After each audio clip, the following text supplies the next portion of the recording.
Jean-Luc Delarue avoue qu'il se prépare avec impatience pour un mariage de rêve à l'église, un moment mémorable auquel il n'avait jamais pensé auparavant mais qui est désormais devenu réalité. En tant qu'homme ayant connu de nombreux hauts et bas dans la vie, Jean-Luc a toujours été connu pour son illustre carrière à la télévision française, mais derrière le halo, sa vie privée contient de nombreux hauts et bas. La décision d'organiser son mariage à l'église a non seulement constitué un tournant majeur, mais a également marqué une étape nouvelle et significative dans sa vie. Pour Jean-Luc, l'amour n'est pas seulement fait de moments heureux mais aussi de camaraderie, de partage et de dépassement de soi ensemble. Sa vie a été marquée par de nombreux événements, allant de la pression au travail aux scandales inutiles en passant par les problèmes de santé. Mais maintenant qu'il avait trouvé la femme avec laquelle il voulait passer le reste de sa vie, il sentait qu'il devait faire quelque chose pour exprimer cet amour de la manière la plus complète possible. Un mariage à l'église n'est pas seulement un événement important dans sa vie, mais aussi une affirmation de sa foi, de son engagement et de sa loyauté envers son partenaire de vie. Il avait traversé des relations brisées, fait face à des pertes, mais ne s'était jamais senti aussi près qu'aujourd'hui. Lorsque vous aimez vraiment quelqu'un, vous ne vous souciez plus du passé mais vous voulez seulement regarder vers l'avenir avec cette personne. Et Jean-Luc Delarue aussi, il voulait passer les jours suivants à aimer, à chérir chaque instant et à écrire un nouveau chapitre de sa vie où il ne serait plus seul. Son enthousiasme à l'idée de préparer le mariage était évident dans chaque petit détail. Il n'a pas hésité à discuter de l'église à choisir, de la manière dont elle devait être décorée et des vœux qu'il voulait faire devant Dieu et tous ses proches. Il était autrefois un homme occupé, se jetant dans son travail avec toute sa passion, mais maintenant, il veut prendre le temps de construire une vraie maison. Il voulait un mariage simple mais significatif, où les deux pourraient se tenir la main et se lancer dans un nouveau voyage ensemble avec amour, confiance et respect. À mesure que le jour du mariage approchait, Jean-Luc ressentait de plus en plus clairement le sens du mariage. Ce n'est pas seulement un rituel, une grande fête mais surtout une promesse de traverser ensemble toutes les joies et les peines de la vie. Il pensait autrefois qu'il n'avait pas besoin d'un mariage compliqué, mais face au véritable amour, il s'est rendu compte qu'il y avait des moments qui devaient être marqués, qui devaient être honorés pour devenir des souvenirs qui ne s'effaceraient jamais. Lorsque le grand jour est arrivé, Jean-Luc Delarue a enfin eu le mariage de ses rêves, un jour dont il savait qu'il se souviendrait toute sa vie. Dans l'espace solennel de l'église, il regardait sa femme marcher vers lui avec un sourire heureux et un cœur plein d'amour.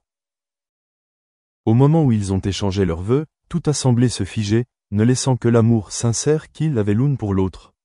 Il comprit qu'à partir de maintenant, sa vie ne serait plus remplie de jours solitaires, ni de moments incertains, mais serait plutôt remplie de paix, lorsqu'il y aurait toujours quelqu'un à ses côtés. Un mariage n'est pas seulement un grand jour, mais aussi le début d'un nouveau voyage où ils partageront tout dans la vie ensemble.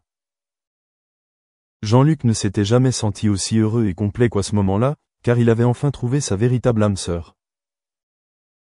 Et alors qu'ils sortaient ensemble de l'église, les cloches sonnaient, les applaudissements résonnaient. Il savait qu'il avait une fin heureuse, un amour qui n'était pas seulement une émotion mais aussi un lien durable pour toujours lorsqu'ils étaient ensemble. Jean-Luc Delarue a ressenti chaque instant de bonheur en sortant de l'église, main dans la main avec la femme qu'il aimait le plus. Les yeux joyeux de sa famille, de ses amis et de ses proches lui ont fait comprendre que ce n'était pas seulement son grand jour mais aussi une étape importante pour tous ceux qui l'aimaient. La vie de Jean-Luc a connu de nombreux hauts et bas, mais à ce moment-là, debout aux côtés de son partenaire de vie, il a réalisé que le véritable amour a toujours le pouvoir de surmonter tous les défis. Dans les mois précédant le mariage, il a beaucoup réfléchi à la signification du mariage, aux choses auxquelles il devrait faire face en commençant une nouvelle vie avec la femme qu'il aimait. Mais lorsqu'il fit ses vœux devant Dieu, tous ses soucis semblèrent disparaître. Il ne reste qu'une foi forte dans l'avenir, dans les jours heureux qui nous attendent.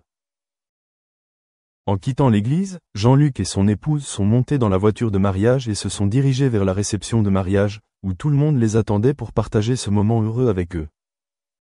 Les rires joyeux, les verres de vin trinquants, la musique mélodieuse ont rendu l'espace plus chaleureux que jamais. Jean-Luc ressentait en lui un sentiment de plénitude, un sentiment qu'il n'avait jamais éprouvé auparavant. C'était un homme qui cherchait toujours quelque chose dans la vie, toujours à la poursuite du travail et de la gloire, mais maintenant, il sait que la chose la plus précieuse n'est pas le succès à la télévision, mais d'avoir quelqu'un à ses côtés pour partager toutes les joies et les peines. La fête de mariage s'est déroulée dans une ambiance joyeuse et émouvante, chaque bénédiction, chaque câlin des amis et de la famille ont fait que Jean-Luc se sentait reconnaissant pour la vie.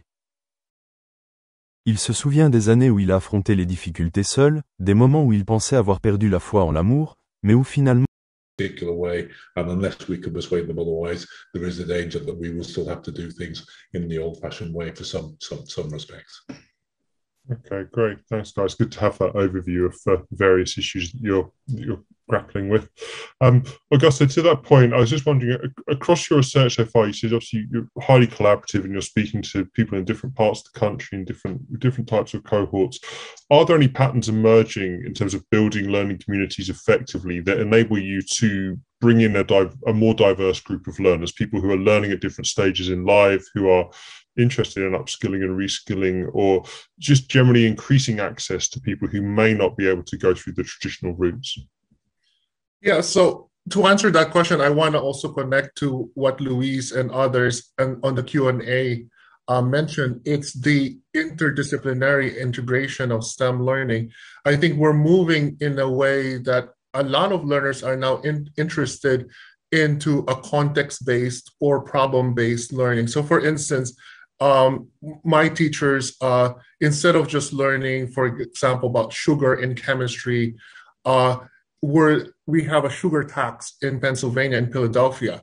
So thinking about sugar tax and how does it affect, learning in chemistry, in biology, but also the mathematics of tax, and then the society, the health, food access. We are now bringing different people together. And when I have projects, not only in Pennsylvania, I also have a project in Egypt. They're also grappling those kinds of issues, like, not only health, but also water quality. And because of that, we are bringing together different groups of educators, different groups of students from different parts, like engineers are interested in thinking about how to develop better ways to deliver and also access clean water, not only in Egypt, but also in the United States. And California has a drought, and when we do that, we tap into the different interests of students, different interests of professionals, and then we are better preparing our students into this real world challenge that we're facing. Thank you, Augusta. To that point, I'd like to pick up with, David, you previously mentioned how you work with industry. I'll come to you in a moment if that's all right. But Nikita, I was just wondering, given that the institution is obviously born out of industry that you work for, how much do the local engagements and local learning communities, or even just specialized fields nationally, help you build connections and support STEM teaching and learning in different ways? So I think